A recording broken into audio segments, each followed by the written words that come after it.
John Bowlby identified that early attachments, especially in childhood, create a mental blueprint for all future emotional connections. Mary Ainsworth added nuance through her strange situation experiments, revealing how some people develop anxious attachment styles. These individuals live with a deep-seated fear of being left. Their nervous systems scan constantly for signs of rejection, withdrawal, or emotional unavailability. To them, your presence wasn't just comforting, it was essential.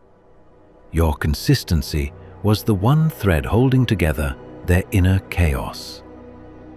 This makes the rupture of that bond earth-shattering.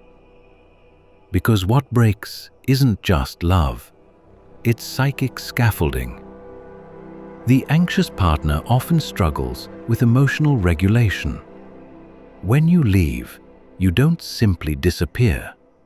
You collapse the framework that kept their anxiety, self-doubt, and insecurity at bay. They aren't only grieving you, they're grieving their ability to remain psychologically intact. Jung once said, "The privilege of a lifetime is to become who you truly are." But becoming yourself often requires disappointing those who only loved the version of you that served them. This path is not easy. It involves grieving the fantasy. It means mourning the roles you played. And it demands that you finally ask, who am I when I'm no longer performing stability for someone else? That question is the beginning of freedom. This is not a condemnation of those who collapse after loss. Their pain is real. Their suffering is valid. But understanding it frees you from the illusion that staying is the only compassionate choice. Sometimes leaving is love in its most painful, truest form. You are not a mirror. You are not a crutch. You are not their emotional scaffolding. You are a person, and you deserve to be whole, even if that means someone else must finally face their own reflection.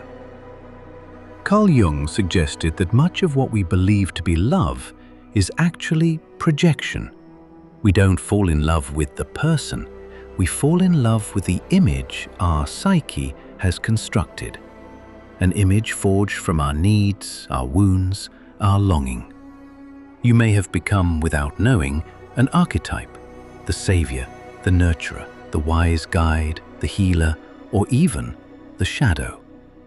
Jung called these symbolic functions, powerful psychic templates that exist in the collective unconscious. When activated, they are projected onto real people. And you fit the mold.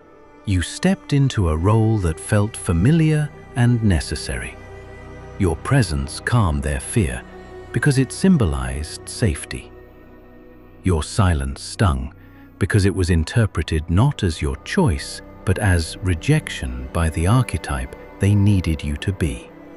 You didn't choose this role, it was handed to you by the unconscious.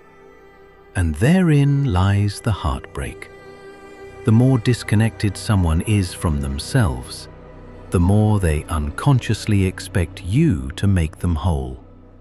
They didn't love you for who you were. They loved you for what you helped them avoid within themselves.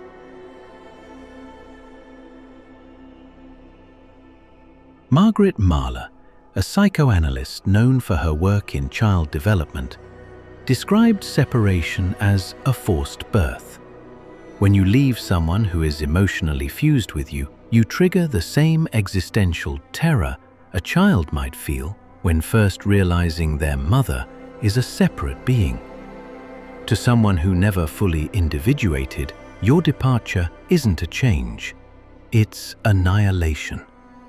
They are forced, finally, to confront their own aloneness.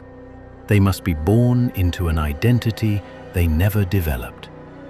This is why some people lash out with rage, despair, or accusations when left. It's not just pain, it's panic. Their ego, once merged with yours, must now exist on its own. And for someone who was never taught to self-soothe, that is unbearable. You weren't just a person. You were stability. You were protection. You were a safe haven. You were the illusion of order in a world they didn't know how to navigate. But the tragedy of becoming someone's mirror is this: you stop being seen for you. You become a reflection of what the other needs. This is not love. It is survival disguised as affection.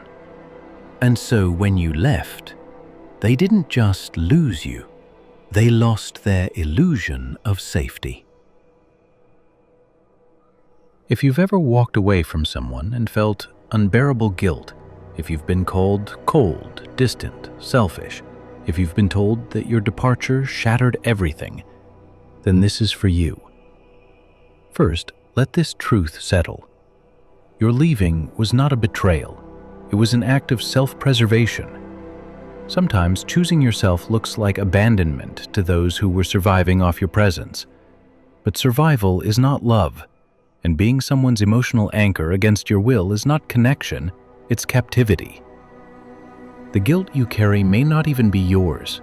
You were likely entangled in a dynamic where your worth was defined by how much you could hold, fix, or absorb.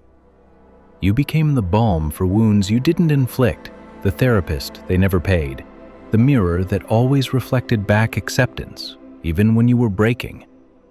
And when you finally stepped away, when you dared to choose peace over pleasing, the backlash came. You were accused of being heartless, of giving up, of being the problem. But here's what they won't say. They weren't mourning the real you. They were grieving the function you served.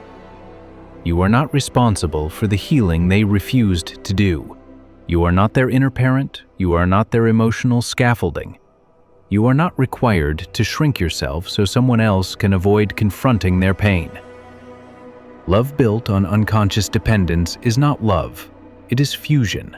It is erasure. It feels like connection, but it suffocates both people, one in responsibility, the other in helplessness. When you leave that kind of bond, what collapses is not just the relationship, it's the illusion. And when someone has spent years leaning on that illusion for stability, your absence feels like devastation. Not because they truly saw you, but because they needed you to not leave so they wouldn't fall apart. But you are not a cure for anyone's emptiness.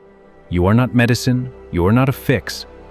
You are a person with needs, limits, and the right to walk away. So if guilt visits you again, look it in the eye and ask, is this guilt mine? Or is it the echo of someone else's refusal to grow? Because walking away from a bond that was based on self-sacrifice is not cruelty. It is truth. It is clarity. It is freedom. And sometimes the bravest thing you can do is let go.